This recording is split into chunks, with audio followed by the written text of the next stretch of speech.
El primer poder que nos encuentra en el umbral del dominio del alma es el poder de la imaginación.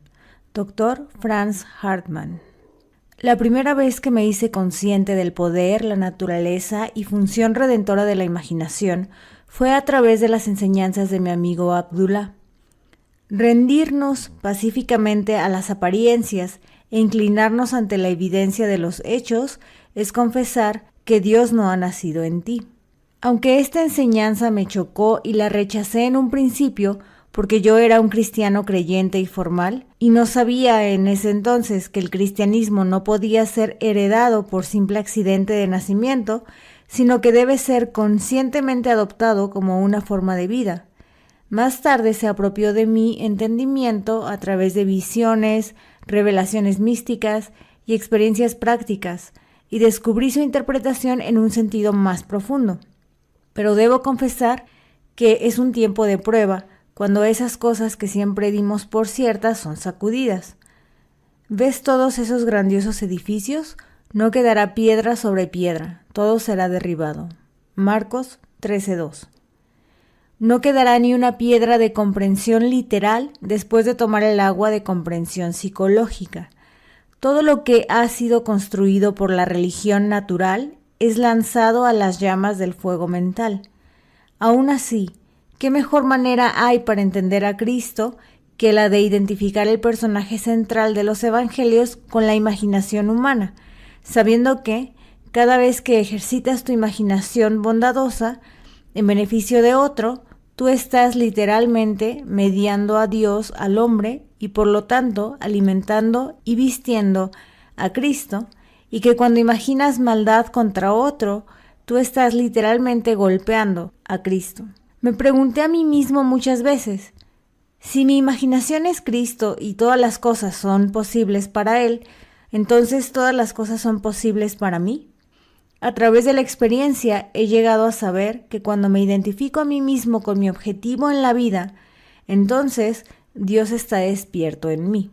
Qué alivio es saber que todo lo que yo experimento es el resultado de mi propio estándar de creencias, que yo soy el centro de mi propia red de circunstancias y que si yo cambio, también debe cambiar mi mundo externo.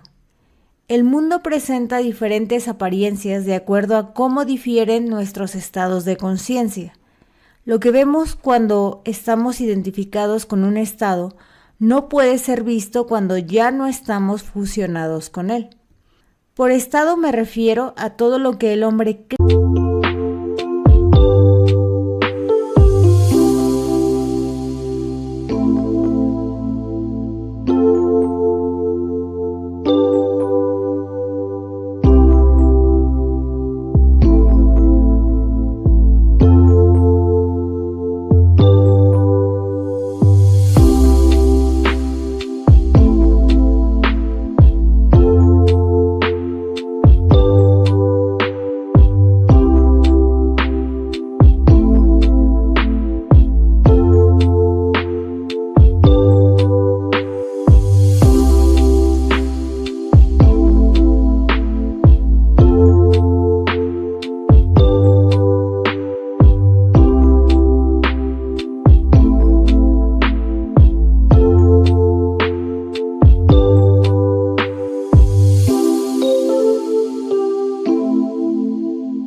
Y acepta como verdadero.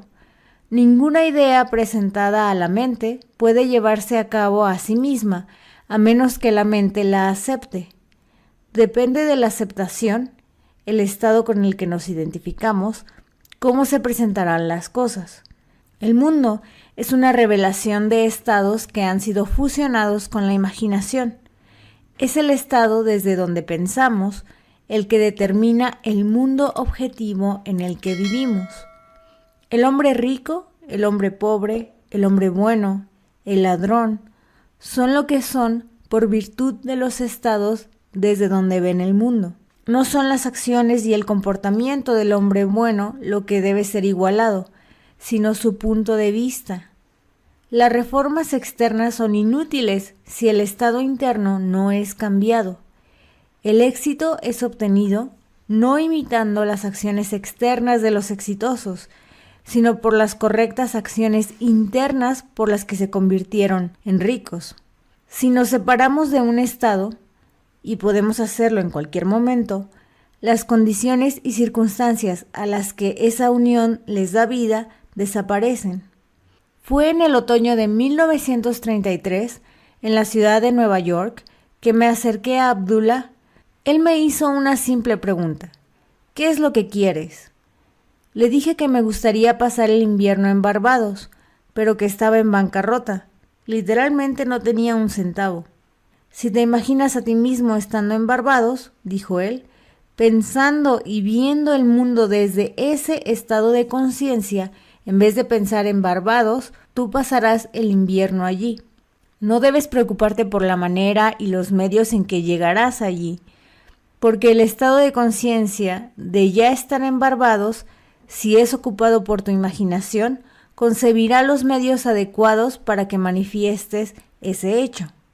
El hombre vive comprometiéndose con estados invisibles, fusionando su imaginación con aquello que conoce como diferente a sí mismo, y en esa unión él experimenta el resultado de esa fusión.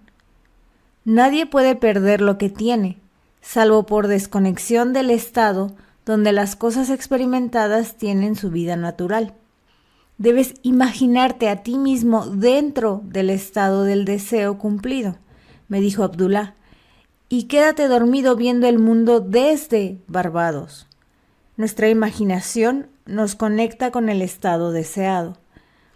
Pero debemos utilizar la imaginación magistralmente, no como un observador de fuera pensando sobre el final, sino como un participante pensando desde el final.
Debemos realmente estar allí en la imaginación. Si hacemos esto, nuestra experiencia subjetiva será realizada objetivamente. Esto no es mera fantasía, dijo él, sino una verdad que puedes probar por experiencia. Su apelación para entrar en el deseo cumplido era el secreto de pensar desde el final. Comencé ahí mismo y luego, fijando mis pensamientos más allá de los límites de mis sentidos, más allá de ese aspecto al cual mi estado presente daba vida, hacia el sentimiento de ya estar en Barbados y viendo el mundo desde esa perspectiva. Él enfatizó la importancia del estado desde el cual el hombre ve el mundo cuando se queda dormido. Todos los profetas claman que la voz de Dios es mayormente oída por el hombre en sueños. En un sueño, en una visión nocturna, cuando un sueño profundo cae sobre los hombres mientras dormitan en sus lechos, entonces Él abre el oído de los hombres y sella su instrucción. Job 33, 15, 16. Esa noche y varias noches después, me dormí en la asunción de que estaba en la casa de mi padre en Barbados. Dentro de un mes recibí una carta de mi hermano diciendo que tenía un fuerte deseo de tener a toda la familia reunida para Navidad y pidiéndome que utilizara el boleto de barco adjunto para ir a Barbados. Navegué 2 días después de recibir la carta de mi hermano y pasé un maravilloso invierno en Barbados. Esta experiencia me convenció de que el hombre puede ser lo que quiera, si hace esa idea habitual y piensa desde el final. También me he mostrado de que ya no puedo justificarme culpando al mundo de las cosas externas, que mi bien y mi mal no dependen de nada excepto de mí mismo, que depende del estado desde el cual yo veo el mundo, cómo se presentan las cosas. El hombre que es libre en su elección actúa desde conceptos que él elige libremente, pero no siempre sabiamente. Todos los estados concebibles están esperando que los elijamos y ocupemos, pero ninguna racionalización por sí misma nos dará el estado de conciencia, que es lo único que vale la pena tener. En este camino, a cualquier lugar o estado al que llevamos nuestra imaginación, a ese lugar o estado también gravitaremos físicamente. En la casa de mi padre hay muchas moradas. Si no fuera así, te lo hubiera dicho. Yo voy a preparar un lugar para ti. Y si voy y preparo un lugar para ti, vendré otra vez y te tomaré conmigo, para que donde yo estoy, allí estés tú también. Juan 14, 2, 3. Al dormir en la casa de mi padre en mi imaginación, tal como si durmiera allí en la carne, yo fusioné mi imaginación con ese estado y se vio obligado a experimentar ese estado también en la carne. Este estado era tan vívido para mí que podría haber sido visto en la casa de mi padre si alguien sensitivo hubiera entrado en la habitación donde en mi imaginación yo estaba durmiendo. Un hombre puede ser visto donde está su imaginación, porque el hombre debe estar donde su imaginación está, porque su imaginación es él mismo. Esto lo sé por experiencia, ya que yo he sido visto por algunos que querían que me vieran, cuando físicamente me encontraba a cientos de kilómetros de distancia. Por la intensidad de mi imaginación y sentimiento, imaginando y sintiéndome a mí mismo en Barbados, en vez de simplemente pensar en Barbados, atravesé el gran Atlántico para influenciar a mi hermano en el deseo de mi presencia para completar el círculo familiar en Navidad. Pensar desde el final, desde el sentimiento de mi deseo cumplido, fue la fuente de todo lo que ocurrió como causa externa, como el impulso de mi hermano de enviarme un boleto de barco, y también fue la causa de todo lo que apareció como resultado.